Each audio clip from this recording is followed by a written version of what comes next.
जय हिंद। आप लोगों का स्वागत है गुलशन गुप्ता एजुकेशनल में। आज आप लोग का दोस्तों हम आरआरबी एनटीपीसी जो ओरिजिनल सोल्व पेपर जो पार्ट 2 आज हम 50 से 100 क्वेश्चन कराने वाले हैं।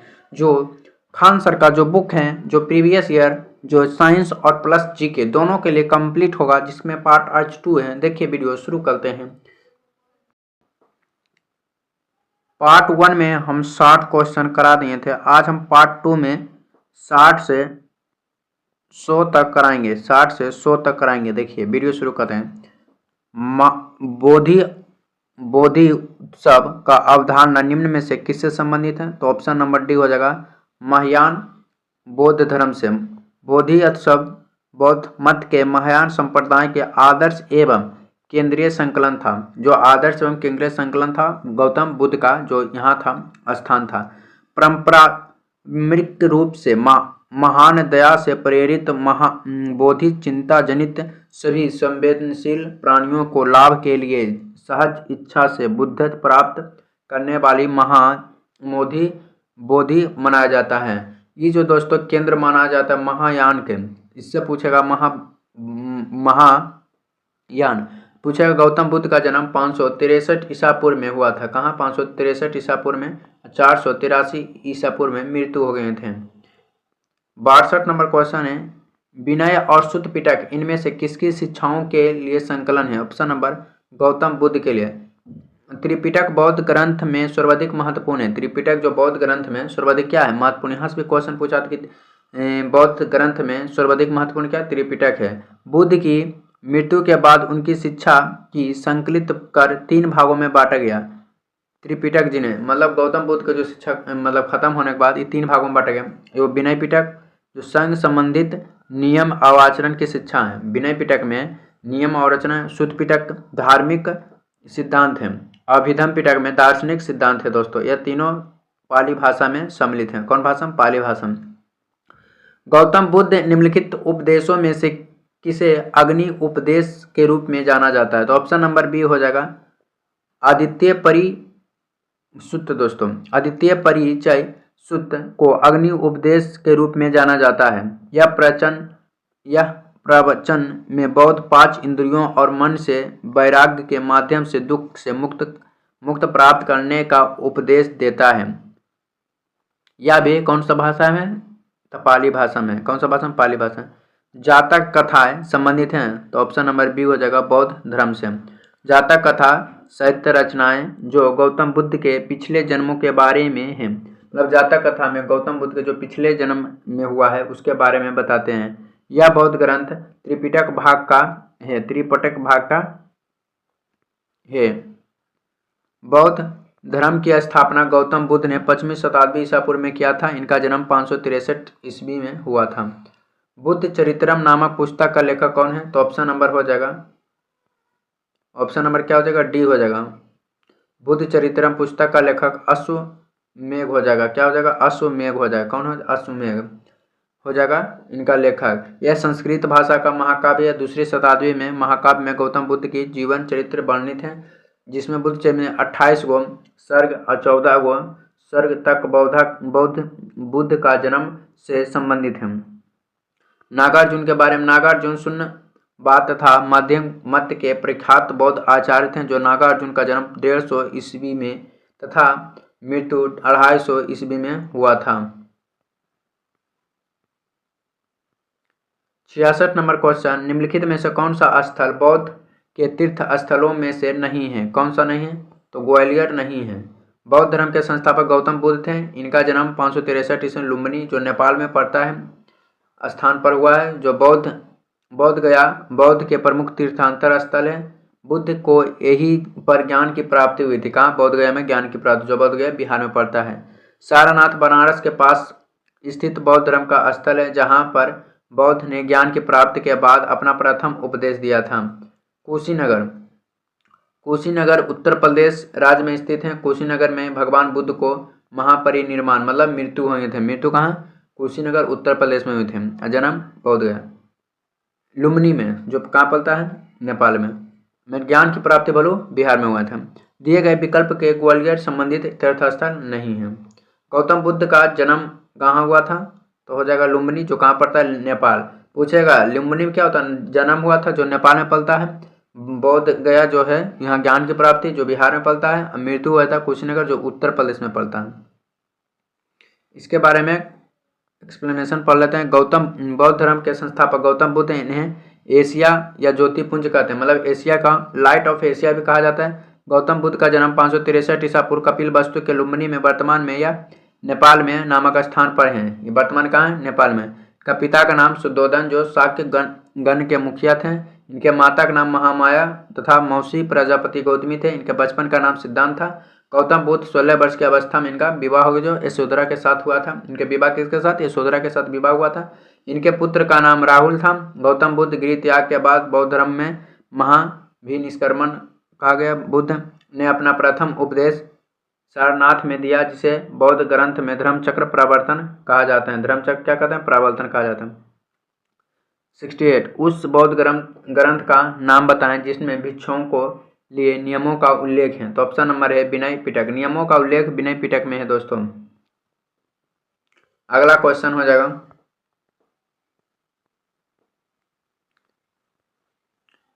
69 नंबर क्वेश्चन है, स्तूप क्यों बनाए गए थे। तो ऑप्शन नंबर है पवित्र स्मृति चिन्ह रखने के लिए, पवित्र स्मृति चिन्ह रखने के लिए। इसके बारे में पढ़ते हैं। स्तूप निर्माण परंपरा बहुत पुरानी है। वैदिक काल में शव समाधि या मिट्टी के धुएं या टीलों के रूप में बनाया जाता है। इन्हें शव सावधान के रूप में स्तूप आदि प्ररूप बनाया जाता है। पहले इसके उद्देश्य मात्र अस्थि संचय था, बाद में इसका विकास पवित्र स्मृति चिन्ह के रूप में हुआ। स्तूप निर्माण परंपरा का वास्तविक इतिहास बौद्ध और जैन के साथ शुरू हुआ था। गौतम बुद्ध को ज्ञान की प्राप्ति कहाँ पर हुई थी। तो ऑप्शन नंबर ए हो जाएगा बोध गया। बौद्ध धर्म के प्रवर्तक गौतम बुद्ध, जो 35 वर्ष के आयु में उर्बेल बोध गया में बोधि, जो पीपल, बोधि मतलब पीपल वृक्ष के नीचे निरंजना नदी के तट पर बैसाखी पूर्णिमा के दिन ज्ञान की प्राप्ति हुई थी। कौन सा दिन दोस्तों, तो बैसाखी पूर्णिमा का दिन था। उसी समय ज्ञान की प्राप्ति हुई थी। इसके पश्चात मतलब इसके बाद बुद्ध कहलाए, इसके बाद ही बुद्ध कहलाए, ऐसे गौतम कहलाते थे। बुद्ध का अपना सर्वाधिक उपदेश कौशल देश की राजधानी श्रीवस्ती में दिए थे, सबसे ज़्यादा श्रीवस्ती में। 71 नंबर बौद्ध तीर्थ स्थान दात का मंदिर कहाँ यहाँ स्थित है, कहाँ स्थित है। तो ऑप्शन नंबर बी श्रीलंका में स्थित हैं। बौद्ध तीर्थंकर स्थित दात का मंदिर श्रीलंका के कैंडी शहर में स्थित है। कैंडी के पूर्व राजशाही का शाही महल परिसर में स्थित है। इस मंदिर में महात्मा बुद्ध के दांत रखे गए थे। कैंडी श्रीलंका के राजाओं का अंतिम राजधानी थी, जो वर्तमान में यूनेस्को के विरासत स्थलों में शामिल है। बोरीबुडोर बौद्ध मंदिर कहाँ स्थित है। तो ऑप्शन नंबर सी इंडोनेशिया में। कहाँ, इंडोनेशिया। बोरोबुडोर या बोरोबुदोर इंडोनेशिया के मध्य जावा प्रांत में मंगोल नगर में स्थित हैं, जो 750 से 850 ईस्वी के मध्य महायान बौद्ध विहार, जो आज संसार के सबसे बड़ी बौद्ध विहार हैं। इसका निर्माण 9वीं शताब्दी में शैलेंद्र राजवंश के दौरान हुआ था। 73 नंबर क्वेश्चन हो जाएगा, जहाँ यह माना जाता है कि भगवान बुद्ध ने अपना प्रथम उपदेश दिया था, वहाँ स्मारक का नाम बताया, जिसे seat of the Holi Buddha कहते हैं। Seat of the Holi Buddha भी कहा जाता है। तो ऑप्शन नंबर ए हो जाएगा धमेक स्तूप या सारनाथ। अगला पॉइंट हो जाएगा 74 नंबर क्वेश्चन, निम्नलिखित में से कौन सा बुद्ध की शिक्षाओं का संग्रह है। तो ऑप्शन नंबर डी हो जाएगा त्रिपिटक बौद्ध धर्म का आधारभूत और मुख्य ग्रंथ हैं, जो भगवान बुद्ध के उपदेश 3 साहित्य खंडों में संकलित हैं, जिन्हें त्रिपिटक कहते हैं। त्रिपिटक 3 प्रकार के होते हैं, कौन कौन, विनय पिटक, शुद्ध पिटक और अभिधम पिटक। अगला चैप्टर है पारसी और यूदी धर्म, जिसमें क्वेश्चन 75 पढ़ा रहे हैं। भारत एक धर्म ज़ीरोआस्ट्रियन मुख्य रूप से किस राज्य में पाया जाता है। तो ऑप्शन नंबर महाराष्ट्र। पारसी धर्म को मानने वाली अधिकतम आबादी महाराष्ट्र के निवासी थे। जो पारसी धर्म थे वो सबसे ज़्यादा निवासी महाराष्ट्र में होते थे। इस धर्म के संस्थापक महात्मा जरुष्ट भारत इसे पारसी धर्म के नाम से जाना जाता है, जो ईरान के प्राचीन काल में प्रचलित थे। 76 नंबर क्वेश्चन, नीचे दिए गए शब्द में चारों में से 3 किसी तरीका से समान है और जो एक अलग है, तो ऑप्शन नंबर डी हो जाएगा। अपसेत पार्स का, तोर यूदी का, त्रिपिटक बौद्ध का, जबकि मंदिर हिंदुओं का पूजा करने का स्थान है। जेद अपसेत के साथ जुड़ा है, तो ऑप्शन नंबर पारसी धर्म है। जेद अपसेत पारसी धर्म का पवित्र ग्रंथ है, जो पारसी धर्म के पैगंबर जो ईरानी थे, और इनकी शिक्षाओं का संकलन जेद अपसेत नामक ग्रंथ में है। 78 नंबर क्वेश्चन, निम्नलिखित में से कौन सा यहूदी धर्म से संबंधित है, तो ऑप्शन नंबर हो जाएगा बी, तोरा। यहूदियों को धर्म भाषा इब्रानी या इब्री या यहूदी धर्म ग्रंथ का नाम तनख, जो इब्रानी भाषा में लिखी गई, इसे तालमुद या तोरा भी कहते हैं। त्रिपिटक बौद्ध धर्म से संबंधित है, इसके अंतर्गत विनय पिटक, शुद्ध पिटक, अभिधम पिटक वर्णन मिलता है। अगला पॉइंट हो जाएगा मौर्यकालीन। टोटल आरआरबी एनटीपीसी से प्रीवियस ईयर क्वेश्चन है, इसीलिए इससे ज़्यादा क्वेश्चन है। चैप्टर बाय चैप्टर जितना पूछा है टोटल हम कराने वाले हैं। देखिए 2022 का है। पाटलिपुत्र में स्थानांतरित होने से पहले निम्न में से कौन सा कई वर्षों तक मगध की राजधानी थी, तो ऑप्शन नंबर सी, राजगिरी। कौन सी? राजगिरी। राजगिरी अज्ञात शत्रुओं के शासनकाल में पाटलिपुत्र पहले मगध की राजधानी हुआ करती थी। उदयन ने मगध की राजधानी राजगिरी से पाटलिपुत्र स्थानांतरित कर दिया था। राजगिरी का अपने ऐतिहासिक और धार्मिक महत्व है। यह महावीर स्वामी तथा गौतम बुद्ध के साधन स्थल रहे हैं, जिसके कारण दोनों धर्म के लिए पूजनीय स्थल हैं। यहाँ पर प्रथम बौद्ध संगीति आयोजना अज्ञात शत्रु के शासनकाल महाकौशब के अध्यक्षता पर हुई थी। राजगिरी 5 पहाड़ियों जो विपुलचल, रत्नागिरी, उदयगिरी, स्वर्णगिरी और वैभवगिरी से घिरा हुआ है। लोरिया नंदागढ़ स्तंभ स्थित हैं, तो ऑप्शन नंबर सी, चंपारण में। लोरिया नंदागढ़ स्तंभ बिहार के पश्चिमी चंपारण जिला में बूढ़ी गंडक नदी के किनारे स्थित हैं। यह मौर्यकाल स्तंभ है। इसे सम्राट अशोक ने धर्म अभिलेख के तौर पर स्थापित कराया था। 81 नंबर क्वेश्चन, किस मौर्य सम्राट ने लगभग 287, 268 और 231 ईसा पूर्व के अपने शासनकाल के दौरान शिलाओं और स्तंभों पर अपने लेख उत्कीर्ण करवाए, तो ऑप्शन नंबर सी, अशोक ने। सम्राट अशोक ने अपने शासनकाल के दौरान शिलाओं को और स्तंभों पर लेख उत्कीर्ण कराए। अशोक ने 14 विभिन्न लेखों के समूह थे, जो 8 भिन्न भिन्न स्थानों पर प्राप्त हुए थे। अशोक ने अपने कल्याणकारी राज्य की अवधारणा के प्रजा से प्रश्न जीत करने के लिए धर्म का प्रचार कराने के लिए संपूर्ण साम्राज्य अभिलेख की स्थापना कराया। सम्राट अशोक का पितामह कौन थे, तो ऑप्शन नंबर चंद्रगुप्त मौर्य। सम्राट अशोक मौर्य वंश का एक महान शासक था। कौन सा महान शासक था? वह बिंदुसार का पुत्र था। किसका पुत्र था? बिंदुसार का पुत्र था। और चंद्रगुप्त मौर्य का पौत्र मतलब पोता। यह इसे देवन प्रिय या प्रियदर्शी आदि नाम से भी जाना जाता है। मतलब अशोक को देवन प्रिय या प्रियदर्शी के नाम से जाने जाते हैं। ये बिंदुसार का पुत्र था, मतलब इसके पिता का नाम क्या था? बिंदुसार। और इनका दादाजी का नाम चंद्रगुप्त मौर्य।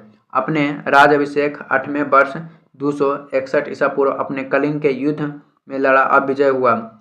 इस युद्ध का भयंकर रक्तपात से आहत होकर उसने युद्ध का त्याग कर बौद्ध धर्म ग्रहण कर लिया। मतलब 261 ईस्वी में कलिंग युद्ध होने के बाद बहुत सा रक्त बहा। इसके कारण अशोक ने मन परिवर्तन कर लिया और उसी समय सोच लिया था कि हम युद्ध नहीं कर पाएंगे, अब युद्ध नहीं कर सकते हैं या नहीं करेंगे, छोड़ देंगे, त्याग दिए और बौद्ध धर्म ग्रहण कर लिए। इसने भारत ही नहीं अपितु संपूर्ण एशिया में बौद्ध धर्म की शिक्षाओं का प्रचार किया। इसने बौद्ध धर्म के प्रसार के लिए सम्राट अशोक ने अपने पुत्र और पुत्री महेंद्र और संघमित्र श्रीलंका भेज दिए। मतलब बेटा बेटी दोनों को बौद्ध धर्म के लिए प्रचार के लिए भेज दिए। 83 नंबर, निम्न में से कौन सा स्थल आधुनिक गुजरात में स्थित जहां अशोक शिलालेख अवस्थित हैं, तो ऑप्शन नंबर गिरनगर। गिरनगर गुजरात में जूनागढ़ के निकट स्थित पहाड़ियों हैं।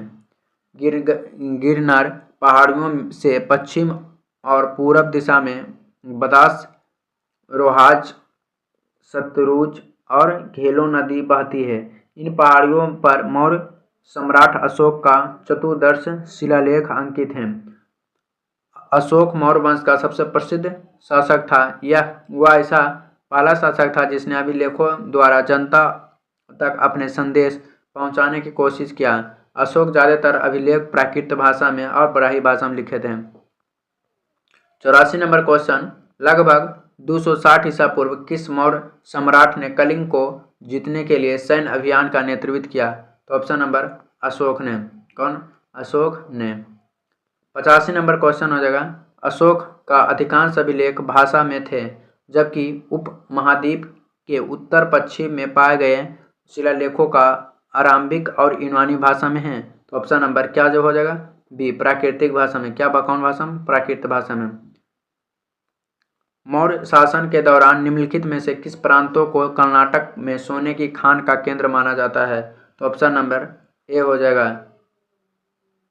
स्वर्णगिरी में दोस्तों। सेल्यूकस निकेटर नामक शासन द्वारा मेगास्थनीज नामक राजदूत चंद्रगुप्त मौर्य के दरबार में भेजा था। कौन? तो ऑप्शन नंबर कौन भेजा था?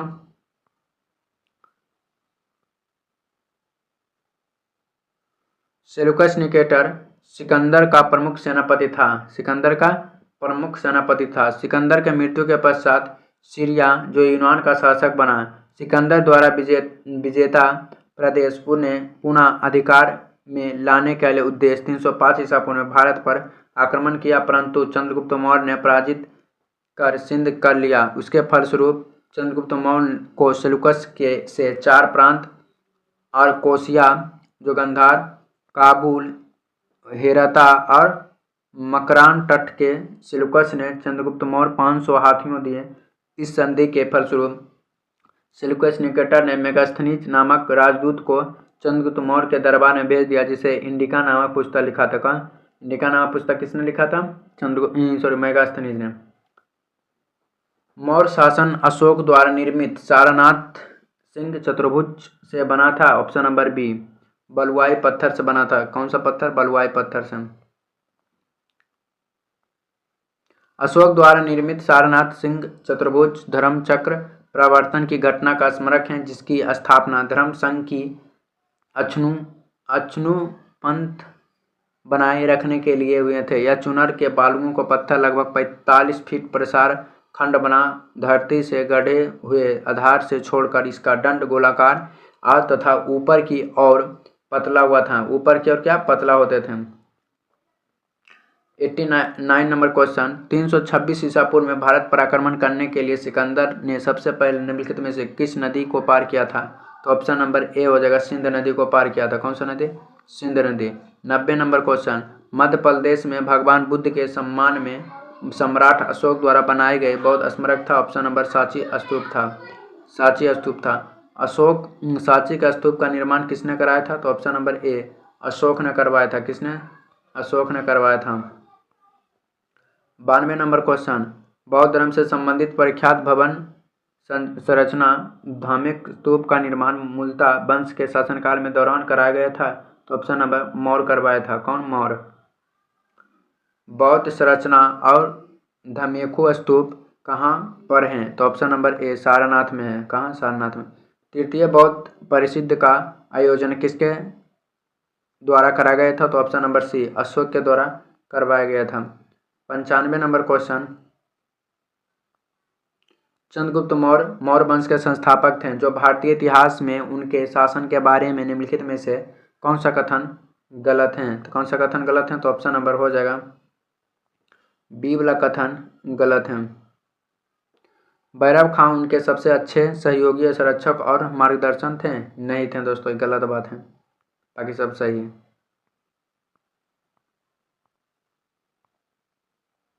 96 नंबर क्वेश्चन, अशोक तर्कसिद्ध रूप से प्रारंभिक भारत के सबसे प्रसिद्ध शासक थे जिसने कलिंग पर विजय प्राप्त की। वे पोते थे? किसके पोते थे? तो ऑप्शन नंबर हो जाएगा बी, चंद्रगुप्त मौर्य के थे। कलिंग के प्रख्यात सम्राट अशोक कलिंग के राजा 19 राज के बीच 261 ईसा पूर्व में लड़ा था। सम्राट अशोक मौर्य वंश के शासक बिंदुसार के पुत्र चंद्रगुप्त मौर्य के पोते थे। यह युद्ध का वर्णन सम्राट अशोक 13वें शिलालेख में हुआ था। सम्राट अशोक का राज्याभिषेक 8वें वर्ष हुआ था। 97 नंबर क्वेश्चन, ऐतिहासिक ग्रैंड ट्रंक रोड का निर्माण शासकों द्वारा कराया गया था जो मौर्य वंश के शासनकाल के दौरान। इसे क्या कहा जाता है? तो ऑप्शन नंबर ए उत्तर पथ कहते हैं। मौर्य काल में इस सड़क का उत्तर पथ के नाम से जाना जाता है। यह मार्ग गंगा नदी के किनारे से होते हुए गंगा के मैदान पर पंजाब के रास्ते तहसीला को जाता है। 8 चरणों में निर्मित है। राजमार्ग पेशवार, तहसीला, हस्तिनापुर, कन्नौज, प्रयाग, पाटलिपुत्र, ताम्रलिप्त शहर से जोड़ता है। कलिंग युद्ध के हिंसा को देखकर प्रतिशोध लेने की सोच रखने वाले सम्राट अशोक का हृदय परिवर्तन हुआ और एक स्थिर चिंता शांति प्रिय सम्राट और अनुयायी बन गए थे। कौन सा धर्म से? तो ऑप्शन नंबर ए बौद्ध धर्म से दोस्तों हृदय परिवर्तन हो गए थे। चंद्रगुप्त मौर्य के गुरु कौन थे? तो ऑप्शन नंबर बी विष्णुगुप्त थे। चंद्रगुप्त मौर्य के गुरु कौन थे? विष्णुगुप्त थे। ये अन्य नाम चाणक्य, कौटिल्य। चंद्रगुप्त मौर्य भारत में मौर्य वंश की स्थापना किए और पूरे भारत में अधीन में सफल हुए। इस वीडियो का लास्ट नंबर क्वेश्चन है 100। चाणक्य के अन्य नाम क्या है? तो ऑप्शन नंबर बी हो जाएगा विष्णुगुप्त हैं। चाणक्य के अन्य नाम क्या है? विष्णुगुप्त। वीडियो अच्छा लगा तो चैनल को सब्सक्राइब, वीडियो को शेयर करें। पार्ट 3 में आएगा 100 से 150 नंबर क्वेश्चन। दोस्तों आप लोग का दिन शुभ हो।